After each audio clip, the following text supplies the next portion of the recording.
Now, I don't know how many people realize that Sarah Palin actually came out when this hit the media, and I made some comments. And one of the things that I think is extremely interesting, again, I'm no fan of Sarah Palin whatsoever. However, the poster child for the media's abuse of an image would be Sarah Palin. Here you have someone, whether I like her or not, she was a duly elected governor of a state, which means a state of individuals made the decision that this white female was the appropriate person or individual to govern their state.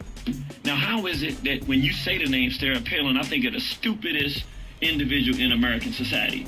I mean, even though I may not like her, the question is, if she was so stupid, could she actually be elected by thousands upon hundreds of thousands of individuals to be the governor of a state? Probably not. So then how is it that the media has the power to take someone who goes through the due process of getting elected and then turn them into the laughingstock of the whole country? But then that same individual doesn't have the sophistication to say, you know what? Before I go out there and run with what the media says, since I know what the media has done to me, let me investigate to at least get accurate information before I go to comment on something. So I would say, just to everybody out there, this is a general basis of basic intelligence. Do not just jump out there when the media tells you something without doing your investigation to get the appropriate information, because the media is the main instrument for lying to the American people anyway. Yeah, it's been since myself. I grew up believing the Washington Post was the gospel. I started reading when I was young. We were poor, no kids' books. I read it from when I was about 5, till I was on the Nimitz. And one summer, we grabbed some headlines around the world. Both times, I was right there when it happened. When I read about it in the Washington Post, there was no connection to reality. And my eyes got open. For some people, that moment never comes. If I saw it in the paper, I heard it on television, it's got to be true. And if ABC 33 affiliate out in Two Shoes, Wyoming, says that you were selling handguns, handcuffs, and ammunition on your War on the Horizon website, well, by golly, I don't even have to click on it.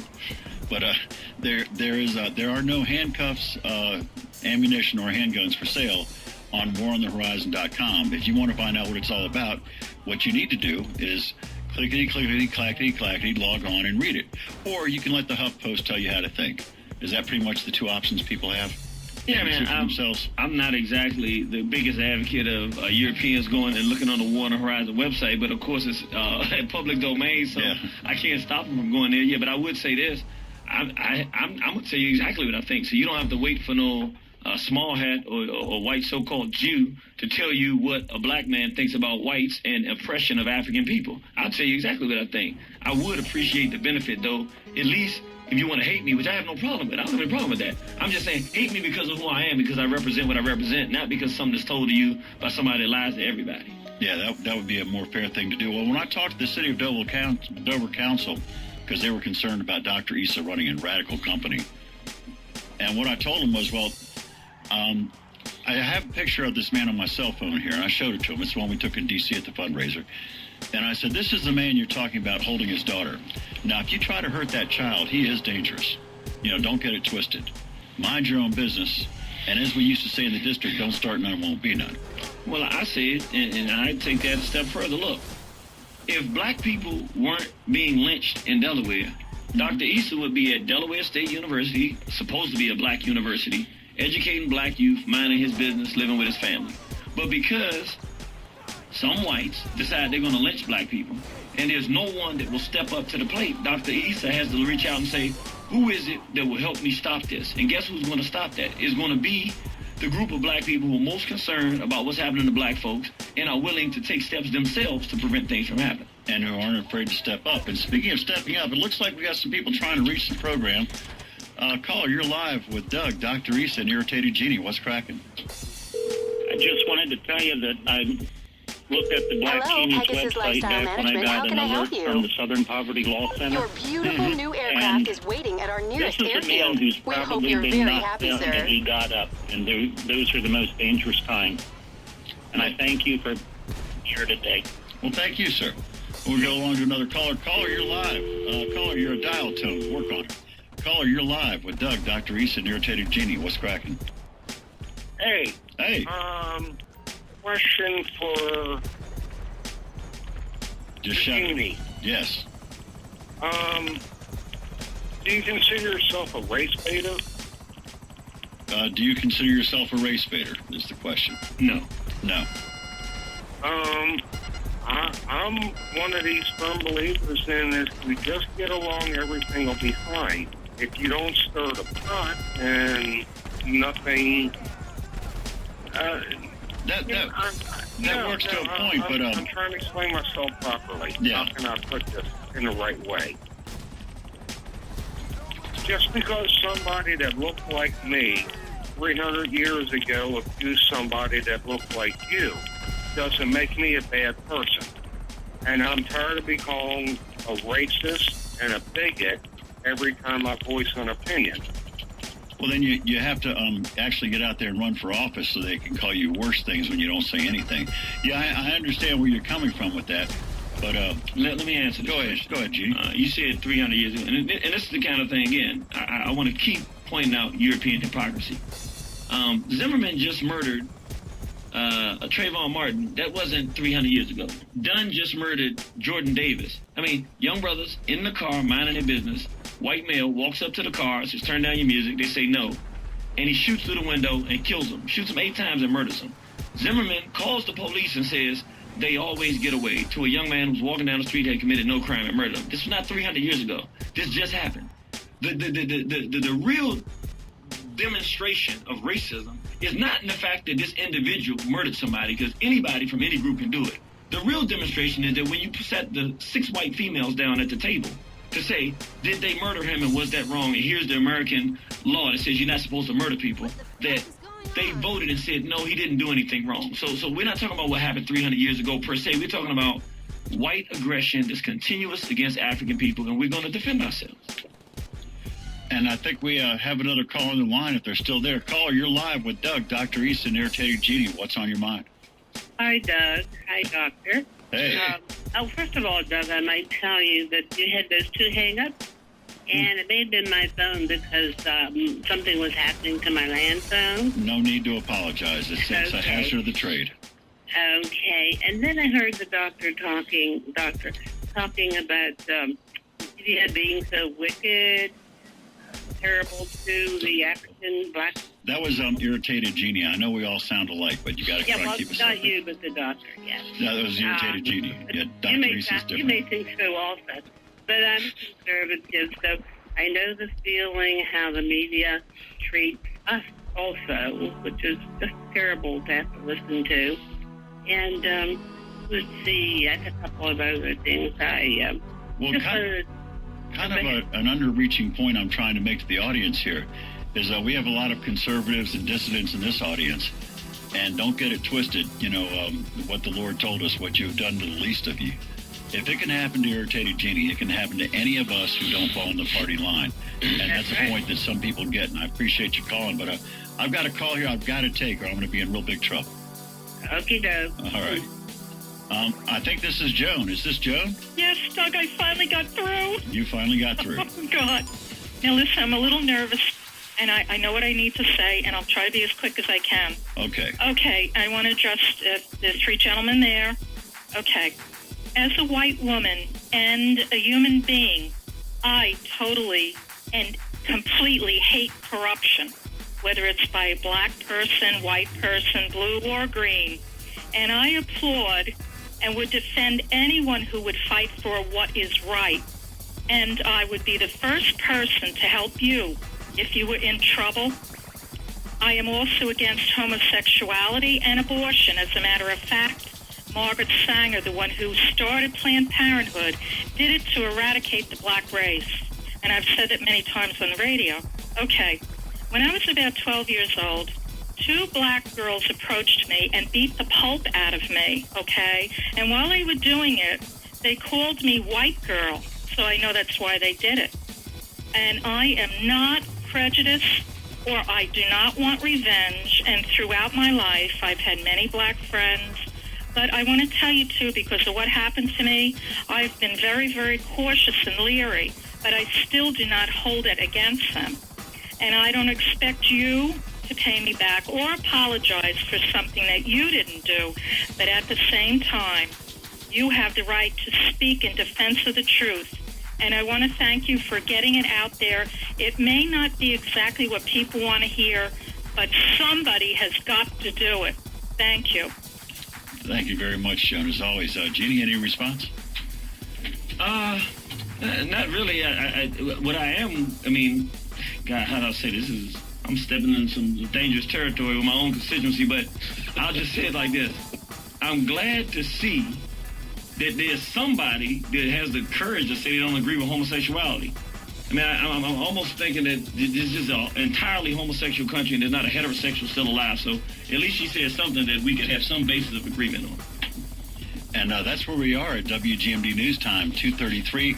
Right now it's time to check your marine weather, and I believe we have a Fox News 1-minute update. Keep it right here. We really do know where you live. The conversation will continue in just a moment. Let me take a quick pick at the VeriSafe. Yep, we'll roll the dice on this one. Caller, you're live. What's cracking? Hello. Please say your command. Hello.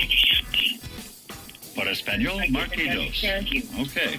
That one didn't work out the way I had planned, but we always appreciate your calls. Go ahead, Jeannie. Yeah, I do want to say something about one of the callers that called a little earlier that said he was from a Jewish background. I just want people to see how this thing operates. If you notice, I was talking about the Zionist infrastructure.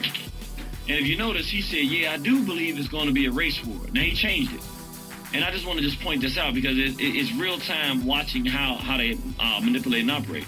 We were talking about, I'm being very definitive, the small hat control of the media and corruption that's dominating this country and sending it into war, into bankruptcy, and various other things, promoting homosexuality. He changes it into a discussion of race war. Why? Because it just said, like the Zimmerman situation, take the focus off the real problem in terms of who exactly it is that is causing the problems in this country. And we're talking about small hat Zionism from the top to the bottom. Alrighty, looks like we might have another caller with us. Caller, can you hear me? What's cracking? Sure can. Yeah. Good show. I'm glad you had him on. I have two questions. One is, how can we help Genie in his fight against the corruption? And the other one is, now what as far as the race war and stuff like that? I mean, what is the goal as far as the end game for the white and the black here in America? Well, I don't think he's going to be able to speak for the white folks, but with the answer he can give you, here's the Irritated Genie. Well, what I would say is this. The biggest thing, really, that you're saying someone white, what can someone white do to help? This story is going to come out about the corruption. All I would say is this. What you're going to see is the corruption affects non-homosexual, non-Jews. And that you're looking at a Jewish homosexual mafia that's corrupt.